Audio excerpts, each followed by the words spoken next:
Printed sheets presents atomic habit chapter 2। पहला नियम, इसे स्पष्ट बनाएं। पार्ट 4, आत्मनियंत्रण का राज।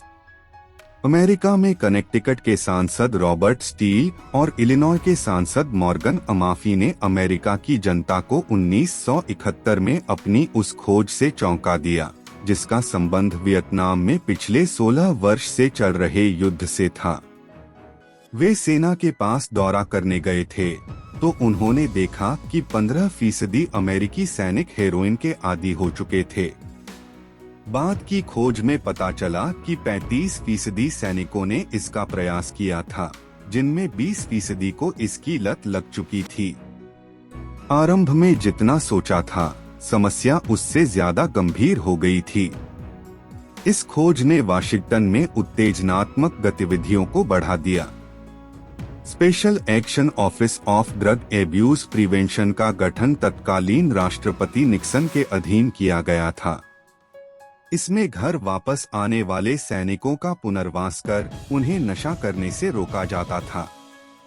इसके अलावा उन पर नजर भी रखी जाती थी। इस खोज में ली रॉबिन्स भी प्रभारी थे। एक निष्कर्ष ने लत की मान्य धारणाओं को पूरी तरह पलटकर रख दिया। उन्होंने देखा कि हेरोइन की लत के शिकार सैनिक जब घर वापस आए तो सिर्फ 5% ही 1 वर्ष में फिर आदी हुए और मात्र 12% 3 वर्ष में फिर पुरानी स्थिति में पहुंचे। दूसरे शब्दों में 10 में से करीब 9 ने रातों रात वियतनाम की इस खराब आदत को छोड़ दिया। इस निष्कर्ष ने पहले से चली आ रही इस मान्यता को समाप्त कर दिया कि हेरोइन का नशा स्थायी होता है और स्थिति बदली नहीं जा सकती। इसकी बजाय ली रॉबिन्स ने बताया कि हम लत को पूरी तरह छोड़ सकते हैं यदि माहौल में एकदम परिवर्तन कर दिया जाए। वियतनाम में सैनिक पूरे दिन उन संकेतों से घिरे रहते थे जो हेरोइन के इस्तेमाल को बढ़ावा देते थे। इसे प्राप्त करना आसान था। वे लगातार लड़ाई के तनाव में थे और ऐसे में उनकी मित्रता उन सैनिकों से हो गई जो पहले से ही इस नशे को ले रहे थे और वे घर से हजारों मील दूर थे। एक बार सैनिक अमेरिका लौट जाता था तो वह खुद को उस वातावरण से अलग पाता था जहां वह आदत में लिप्त हो जाता था। जब संदर्भ में अंतर आया तो आदत सुधर गई। इस स्थिति की तुलना नशे के आदी किसी व्यक्ति से करके देखें। कोई घर में इसका आदी होता है तो कोई दोस्तों में। वे इससे दूर होने के लिए क्लिनिक भी जाते हैं जहां सारा वातावरण उन्हें आदत छोड़ने के लिए तैयार कर देता है, लेकिन जब लौटते हैं तो फिर पड़ोस के लोग उन्हें इस आदत के संकेत देते हैं और वे फिर उसमें उलझ जाते हैं। इसमें कोई आश्चर्य नहीं है कि आप आमतौर पर वियतनाम के पीड़ितों के अध्ययन के उलट ही परिणाम देखते हैं। देखने में आया है कि नशे के 90% आदी ठीक होने के बाद फिर इसमें उलझ जाते हैं। वियतनाम का अध्ययन कई पुरानी सांस्कृतिक धारणाओं को तोड़ चुका है जो बुरी आदतों से संबंधित थीं, क्योंकि इसने इस बात को चुनौती दी कि सेहत के लिए हानिकारक व्यवहार दरअसल परंपरागत रूप से नैतिक कमजोरी से जुड़ा होता है।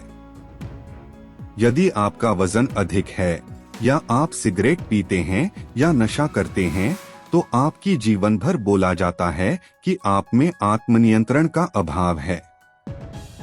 यहाँ तक कहा जाता कि आप खराब व्यक्ति हैं। मामूली अनुशासन आपकी सभी समस्याओं को हल कर देगा। यह विचार हमारी संस्कृति में गहराई तक पैठ रखता है। हाल ही एक शोध में कुछ और ही बताया गया।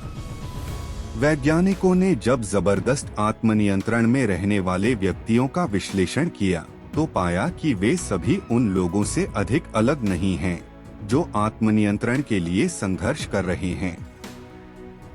इसकी बजाय अनुशासित लोग अपने जीवन का ताना बाना इस तरह फिर रचने में बेहतर होते हैं जिसमें किसी नायक वाली इच्छा शक्ति और आत्मनियंत्रण की जरूरत नहीं रहती है। दूसरे शब्दों में वे लुभावनी परिस्थितियों में कम ही उलझते हैं। आत्मनियंत्रण को सबसे अच्छे तरीके से वे ही कर पाते हैं जो उसे कम से कम उपयोग में लेते हैं। आत्मनियंत्रण के अभ्यास को करना तब आसान होता है जब इसका ज्यादा उपयोग नहीं किया गया हो।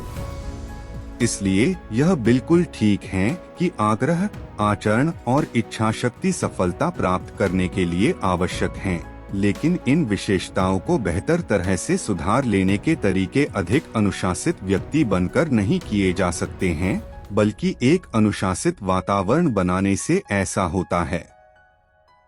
सहज ज्ञान के विपरीत जाने का विचार भी ज्यादा सार्थक होता है। बस आपको एक बार यह समझना होता है कि क्या होता है जब दिमाग में कोई आदत स्थान बना लेती है। एक आदत जो मस्तिष्क में आकार ले चुकी है, वह अनुकूल परिस्थिति में काम करने के लिए तत्पर हो जाती है। टेक्सास के ऑस्टिन की थेरेपिस्ट पैटी ऑलवेल ने सिगरेट पीनी शुरू की। वे एक दोस्त के साथ घुड़सवारी करते हुए अक्सर सिगरेट सुलगा लेती थीं। धीरे धीरे उन्होंने सिगरेट पीना छोड़ दिया और कई वर्ष तक नहीं पी। उन्होंने घुड़सवारी भी छोड़ दी। दशकों बाद वे फिर घोड़े पर बैठीं तो उन्हें सिगरेट पीने की इच्छा इतने दिनों में पहली बार हुई। उसके संकेत अभी भी भीतर मौजूद थे। उन्होंने लंबे समय से सिर्फ उनका सामना नहीं किया था। एक बार आदत आकार ले लेती है तो जब भी वातावरण में संकेत फिर से मिलने लगते हैं तो उन्हें करने की तीव्र इच्छा होती है। यह भी एक कारण है कि व्यवहार बदलने की तकनीक उल्टी पड़ सकती है। मोटे लोगों के समक्ष वजन कम करने का प्रेजेंटेशन देकर उन्हें शर्मिंदा करने से वे तनाव में आ जाते हैं। इसका नतीजा यह होता है कि वे फिर से तनाव से निपटने की पुरानी पसंदीदा रणनीति पर आ जाते हैं, अधिक खाने लग जाते हैं। फेफड़ों के धब्बेदार फोटो सिगरेट पीने वालों को दिखाने से उनमें बेचैनी अधिक हो जाती है, जिससे वे फिर से एक सिगरेट ले लेते हैं। यदि आप संकेत के बारे में जानकारी नहीं रखते हैं, तो आप फिर से वही व्यवहार कर जाते हैं जिसे आप रोकना चाहते हैं। खराब आदतें अपने आप में उत्प्रेरक रहती हैं, प्रक्रिया अपने आप को ही तैयार करती जाती है। जब भी आप उन्हें दबाने की कोशिश करते हैं, वे प्रोत्साहित हो जाती हैं। आपको खराब लगता है, इसलिए आप जंक फूड खाते हैं, क्योंकि आप जंक फूड खाते हैं, इसलिए आपको खराब लगता है।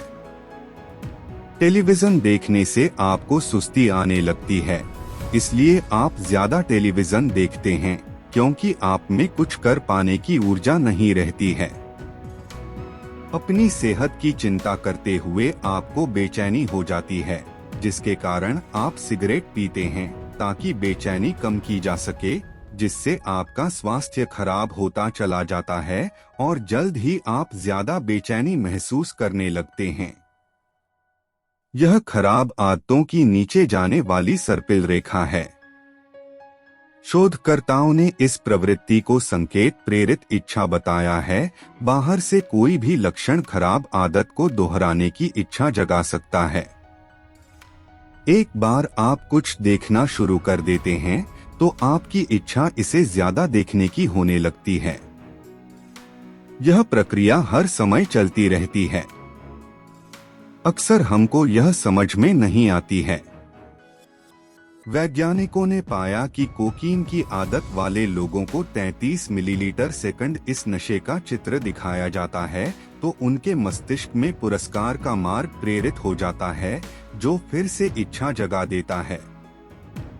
मस्तिष्क के लिए यह गति इतनी तेजी से होती है कि जिसकी आदत है वह आपको यह कह भी नहीं सकता कि उसने क्या देखा, लेकिन उसकी इच्छा फिर से जग जाती है।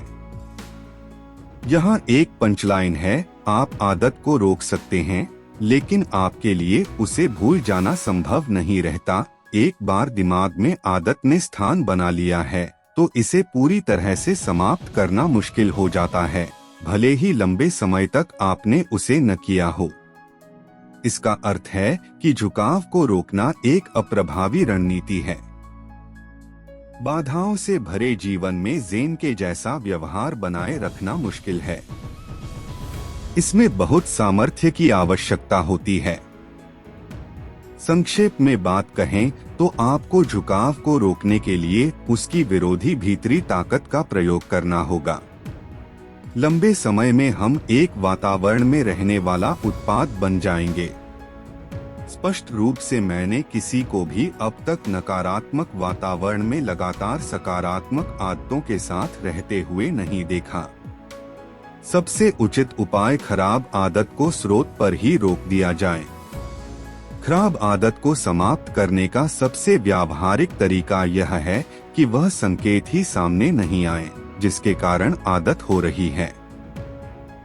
यदि आप कोई काम होता नहीं देख रहे हैं तो अपना फोन कुछ समय के लिए दूसरे कक्ष में रख दीजिए।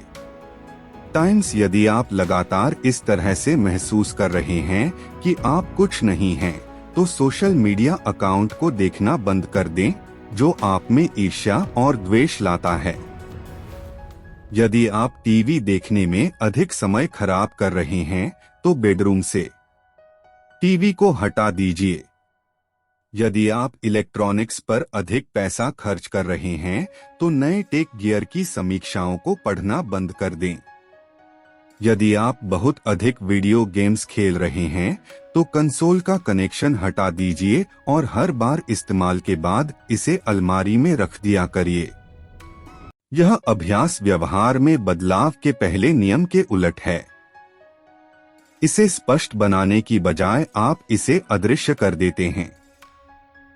मैं भी अक्सर चकित हो जाता हूं कि ये सरल परिवर्तन कितने प्रभावी रहते हैं। एक संकेत को हटा दें और समूची आदत खत्म हो जाएगी। आत्मनियंत्रण दीर्घावधि नहीं, अल्पावधि रणनीति है। आप अपने झुकाव या आकर्षण को 1 या 2 बार रोक सकते हैं, लेकिन हर बार इच्छा शक्ति इच्छा पर हावी नहीं हो सकती।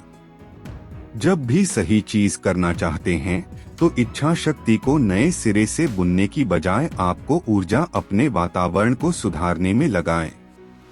यह आत्मनियंत्रण का राज है। अपनी अच्छी आदतों के संकेत स्पष्ट रखें और खराब आदतों के संकेत को अदृश्य ही रखें। अध्याय का सार। व्यवहार में बदलाव के पहले नियम के विपरीत नियम है, इसे अदृश्य बनाएं।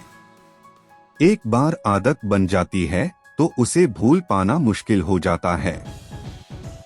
जिन लोगों के पास अधिक आत्मनियंत्रण रहता है वे झुकाव या आकर्षण वाली स्थितियों में कम ही समय लगाते हैं। झुकाव या आकर्षण को रोकने की बजाय उसकी अनदेखी करना ज्यादा सरल है। खराब आदत को समाप्त करने का सबसे व्यावहारिक तरीका समक्ष जाना कम करना है जो उस आदत का कारण है। उस संकेत के आत्मनियंत्रण अल्पावधि रणनीति है, दीर्घावधि नहीं। अगले पार्ट के लिए स्क्रीन पर दिए गए वीडियो पर क्लिक करें और सब्सक्राइब करना न भूलें। Thanks for watching.